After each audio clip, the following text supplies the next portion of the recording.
Hey, what's up, everybody? Your boy Sai from Fabtcg, and today we have another deck tech from US Nationals. We have Team Oni'S Azalea list that I built with the help of a few of the card dudes. Not the card guys, card dudes. If you know, you know. So here is why we are talking about Azalea today. Azalea is one of the best decks in Flesh and Blood. I'm telling you. People say, go back 2 years ago and nobody would believe you. Homie, go back a year ago. Go around to Pro Tour 3 when Outsiders came out. Everyone was like, oh, Azalea is the best deck. And even won a tournament. But everyone's like, maybe it was just Brody. Or maybe the deck's broken. Quickly, Lexi went to the forefront. Everyone forgot about Azalea. But people like Brody would win every now and then. And people would still just be like, is it actually the best deck? Is it actually good? Ladies and gentlemen, I come to you today, and I think for the first time ever in Flesh and Blood, I think Azalea might be the best deck in Flesh and Blood. If she's not number 1 on your list, I don't think you can have her lower than 2.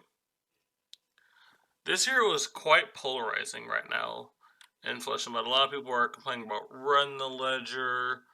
Some people are crying around about cross wrap, just being able to be free. You're getting rewarded for arsoning that you should do anyway.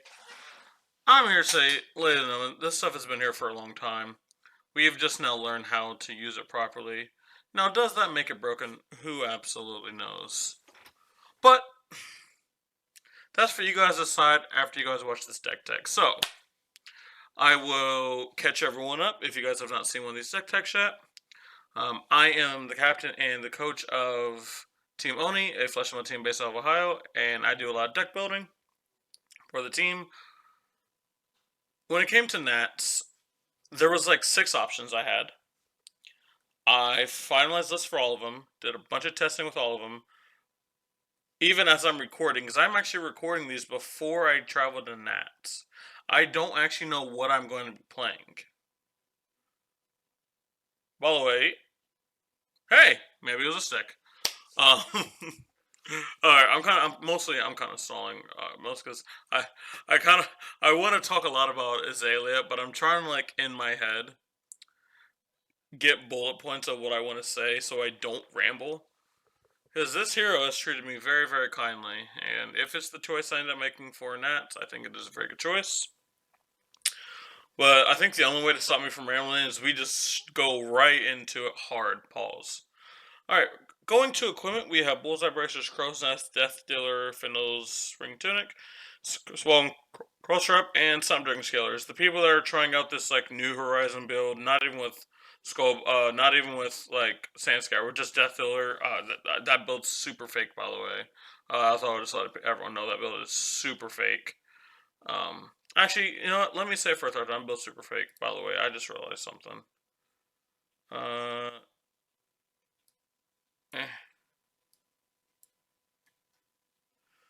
boom, there it is. You didn't see that. But, let's go into the main deck. Again, this is actually going to be fairly standard. There's a few small tech options here and there that I've picked up from some friends of mine. And they've kind of came in quite nicely. Starting off, we have 6 Bolt and Shot. We've cut this down from the 9 that it was for the longest time. Obviously, the Brody's for like Aggro Cheerios build was the first deck to cut. And all subsequent decks have also cut this.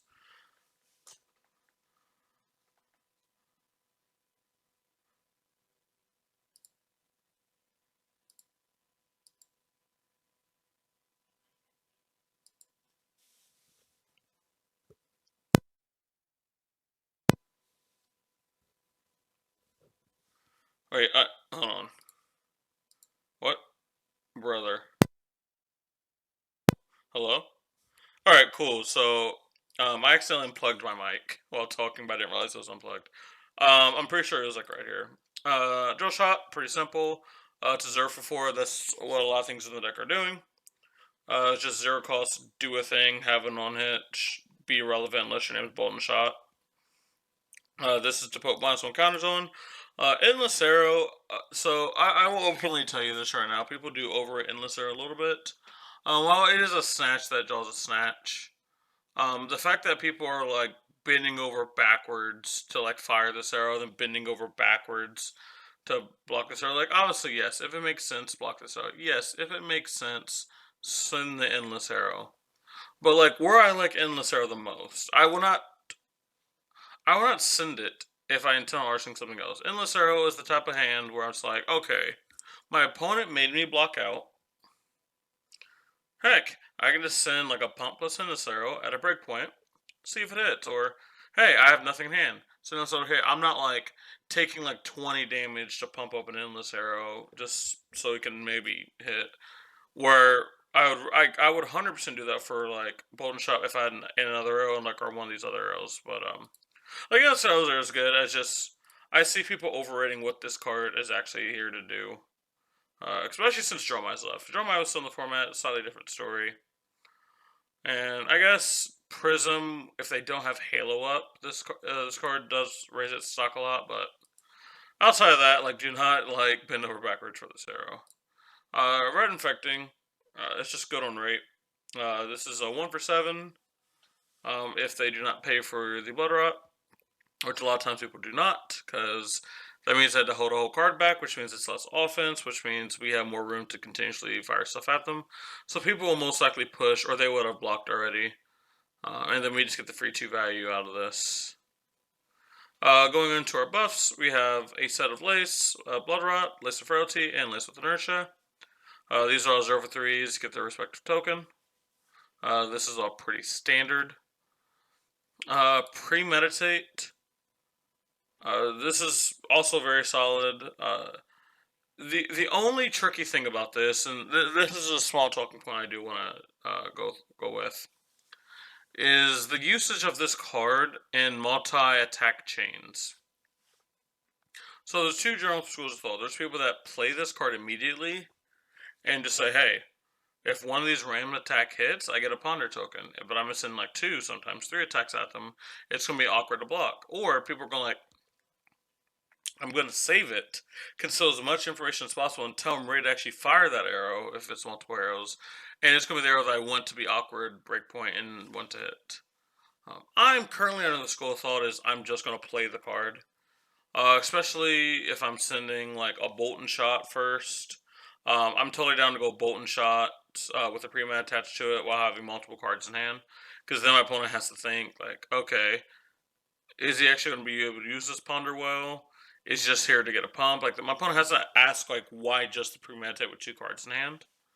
And to premeditate specifically asks a lot more questions where, like, if it's like Bolton Shot and like Lace of Frailty, it's like, oh, okay, obviously they have something else. Where it's like pre-meds, it's like I've seen people pause.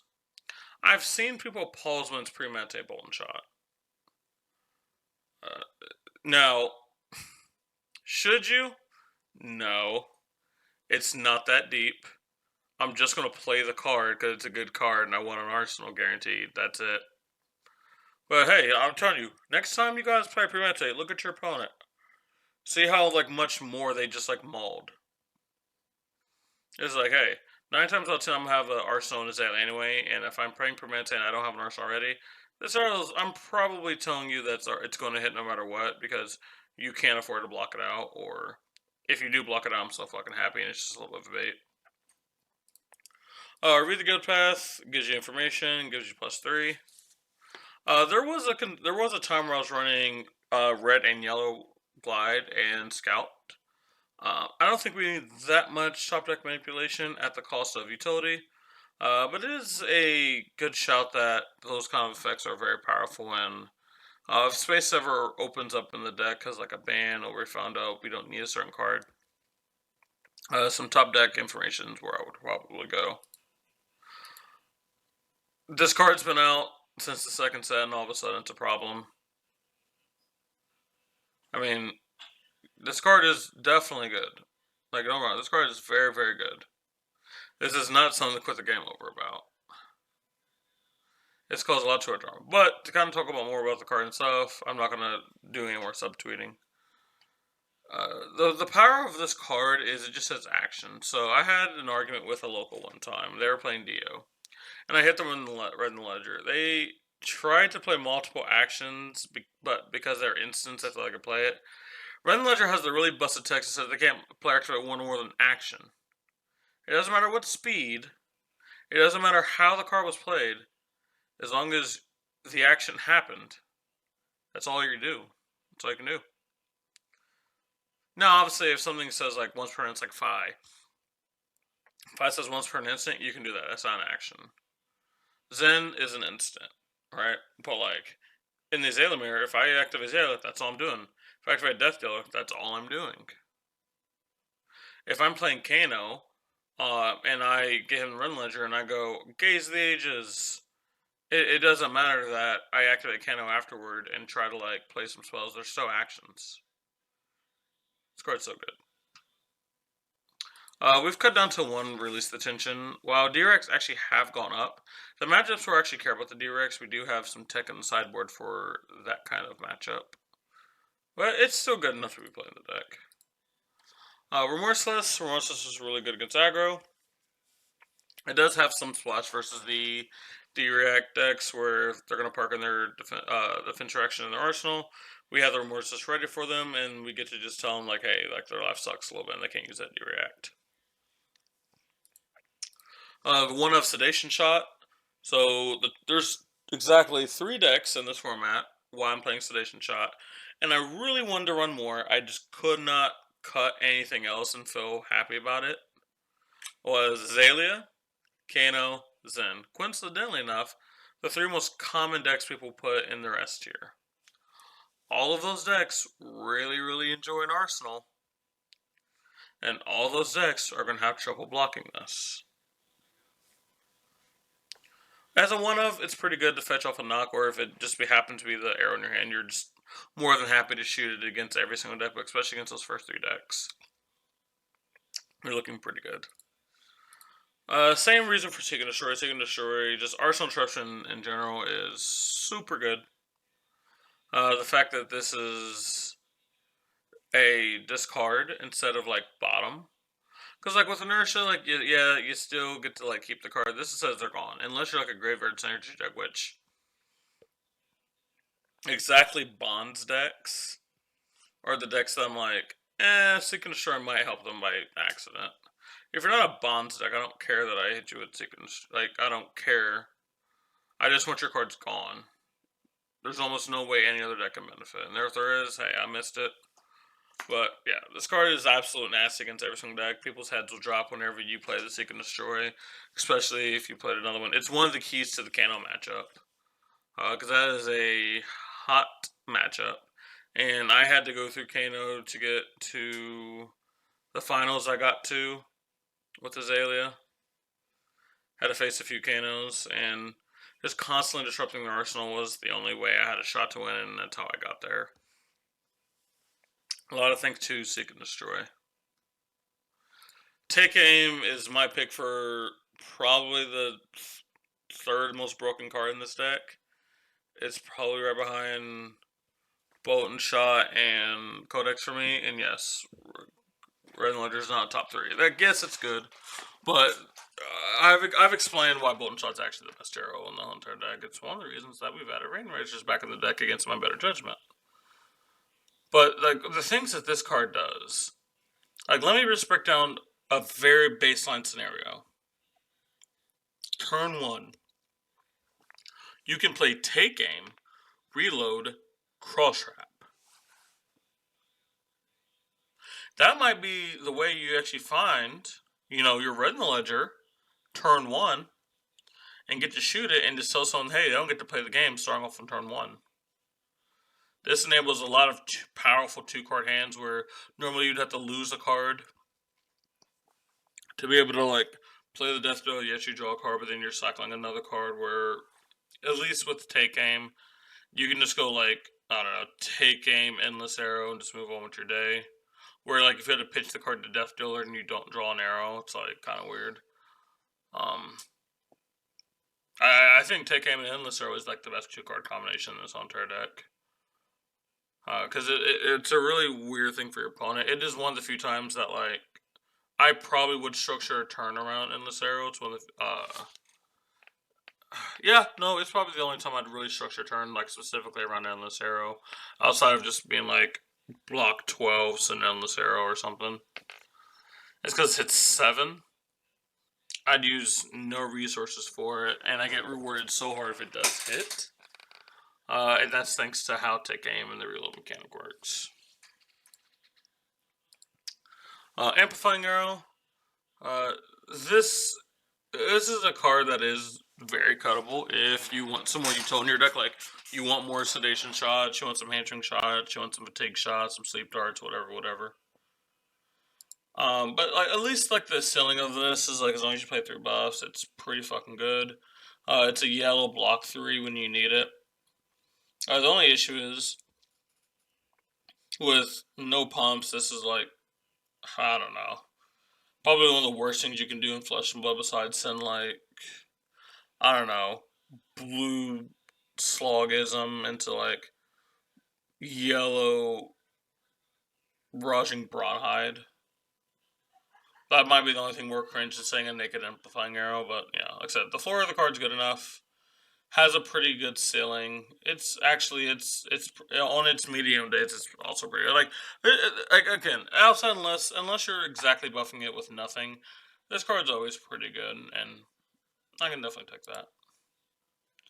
Next, we have 5 codexes. We have 2 blood rot, 3 frailty. The frailty is like pretty obvious. Like the codex OS, what the interesting part is, this is has 2 modes. This is here to make the illusions matchup a little bit easier. You're going to give a blood drop token. Now they have to make choices at their end step, or they're going to lose their ward, or not. And if they're choosing to save their ward, that means they're not using the blue to swing at you with stuff. So it can theoretically give you extra life. Also, versus your control fatigue matchups, it's 2 damage that a lot of times go under the rug and they'll take. And lastly, in the hyper late game, this just strips a card from your opponent just like the Codex does. There's a lot of times that late game, I'll just Codex someone while I already have an arsenal just to make them discard a card. It's the same thing with Blood Red. They're going to lose a card, so a lot of times people have 4 cards in the arsenal in the late game. They're going to drop down to 3 cards, and then the bigger the arrow that I send, the more hard it is because they're going to have 3 cards. And, you know, anything at least 10 or above is guaranteed to hit unless they blood rotted in a D-Rec, which, hey, it's going to happen sometimes, but that's when if you have things like Remorseless or you have things like Release the Tension, you can kind of just counter that, right? But again, into those matchups, we have a little bit of tech anyway. But yeah, Codex Blood Rot been a really nice performance for me. The drawback, obviously, it's a 2 block, and sometimes it actually does nothing. One sneaky thing it does is kind of like Take Aim. It can be your death dealer, or instead of like getting a pump, you get to have a card and your opponent gets a blow. So sometimes it's better than Take Aim depending on what you're sending. That's pretty good, pretty good. To Merkmeyer, I'll be real, shout out to Vero. I know you're watching this. He's the one that kind of got me the correct ratio of these cards, and he's also the one that convinced me to put them in. Because like what it is, it's a block 3, which is pretty good. Because a lot of rotations should be blocked with a card, unless your end is cracked. And like, okay, it's a 0 for 3, it's a 0 for 4 if you have an aim counter, that's like fine. It's a yellow, so it technically ups your resources by a little bit, and there will be some amount of games where the extra 1 resource does matter. And realistically, like, the sideboard gets really awkward of how many cards you put in and out if you don't have the sense, so this just makes it very clean. Oh, people are going to be question mark pinging me. Everyone knows I am a big Rain Razors hater. I am a big Rain Razors hater. But right now, with how good Bolt and Shot is in this meta, and I think that we need to slightly up our ceiling on our power turns, I am here to concede that Rain Razors is a good card right now, and you should be playing it. I wish it wasn't true. I would give anything for it to not be true, but it is a necessary card right now. Obvious downside, it's not an arrow itself. Normally one at least 2 arrows to be able to make this card worth it. It's no block. But you're here for the ceiling that this card provides. And on its worst, it pitches to Death Dealer, and you can throw 1 cost pretty much without hesitation. Knock to Death Whistle is any arrow in your deck whenever you want it, and it has Dominate. It's also blue block 3. So that's going to be the end of the main deck. We have exactly 3 blues. Feels like every time we update the list, we just start trimming on blues. I mean, the thing is, we'll never trim on this blue, thank God. But every single time I see the deck, it's like, we're on 12, we're on 9, we're on 6, now we're on 3. Alright, so going to the sideboard, starting with Hamstring Shot. This is a card that one of my players actually suggested that I got onto Azalea. They switched from new to Azalea, and they brought up Hamstring Shot. With all the aggro decks running around, with people playing on an exact cost curve that their deck is there for. Sometimes Hamstring Shot is just worth like 5+ value on defensively. If that prevents someone from playing a whole entire card, like think about Zen. Like I'll just switch out. I imagine they can't play Chase the Tail now. So Chase the Tail gets go again, and then next charging target +3. So if they can't even play it, that's just -7. That's pretty freaking good. But there's not all matchups. It's not going to be that good. So I to the sideboard. But if you happen to run into a bunch of aggro decks, this card is going to win you a lot of games. We have the red Merc Monitors in here. They're 0 for 4, so like in theory, you could like play them in the main and not feel too bad about it, because these are 0 for 4s too, but they at least have text. Where like there's matchups where this has no text. Turbo Trap is my Prism tech of choice. I know a lot of people are on things like Time Snap and Battlefield Bastion, and I will be 100% upfront with you guys. I have not had enough time to test that. I definitely see the angle there. It kind of depends on what you think that the Prism is going to play into you. If they're going to present Rapture, Tar Pit Trap, and Bastion do a little bit better. If they're going to present Vestige, Time Snap, Potion does get really good. Time Snap. If they present Vestige and you have a Time Snap Potion, you probably just win that game, because you just wait till they try to loop you and you just Time Snap and tell them that they're dead. But the reason I like Tar Pit Trap, it's really good into things like Katsu. It's obviously good into Prism. There's a few other decks that's good too, but that's the biggest thing, because secretly enough, I think there might be a decent amount of Katsu and Prism at this event. The reason why Katsu is because people are going to try to hedge against the Ninja Mirror, and a few other decks that Katsu specifically picks on, and I won some game there. And Prism is not a great matchup, and just being able to actually take damage, but not actually have a downside, is really good. The argument for Bastion is it can be a 3 for 7 if you ever have to send it, but like you're never going to pitch, because you're going to pitch 2 cards to it. Like the times you're going to have Knock plus Bastion and throw it is super low. Again, mostly there to be a popper. I've enjoyed Tar Pit Trap because it's good in multiple decks, but you're more than welcome to put Battlefield Bastion in your 80 if you think it's going to be better versus the versions of Prism that's going to be there. On to the extra equipment, we have Balance of Justice. 5 life is really good into decks that KO. You don't need the cross wrap into those kind of matchups. Well, it's obviously good. You would much rather just take the extra life in that matchup. So the tech I've been referring to into a lot of defensive decks is Dreadbore. So what you're losing with Dreadbore is you're losing the extra card per turn. What you're gaining is a pump on the actual arrow, so it makes things like Bolt and Shot a little bit better. And it just blanks all the DRX from hand. So like DRX from Arsenal, sure, gonna suck. But DRX from hand are pain on the average turn cycle, because I'm not a person that dominates a ton in Azalea, because I want you to give me your cards and still leak damage for some reason. And Dreadboard just makes it easier for that to happen in those defensive matchups. Sure, they can park them in the arsenal if they want, but unless it's unmovable exactly, I'm probably going to leak some amount of damage unless it's just a really weak arrow. But If I'm sitting really weak arrow dominated, there's probably a bigger issue at hand. Long Drawn Half Glove. This is for your ninja matchups. The only way you can really lose those without them Giga High rolling you is if they Warmongers you multiple times. This is there to get you out of that. I've experimented with it into Fatigue, but I found just the actual Bullseye Bracers allow me to go wide or reach a certain breakpoint has been better, but it is definitely a card that you can consider into Fatigue. Next, we have two Spell Fray parts. We have chest and legs are the two least important things versus Kano. And also our head and arms are all for AB, so we're on AB2 Spell Void 2.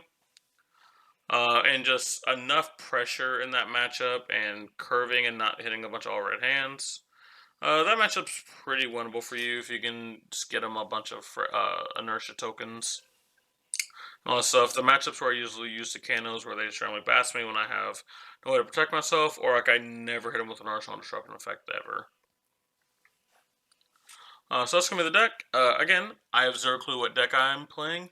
This is a very strong contender for what deck I will be playing. Nats, but hey, there's one way to find out. It's to, wake up in like 4 days when all of these drop, and you'll see on Twitter which ones I did. Or hey, maybe if I just win the calling, dude, because I'm gonna win that calling. Because who knows how to draft.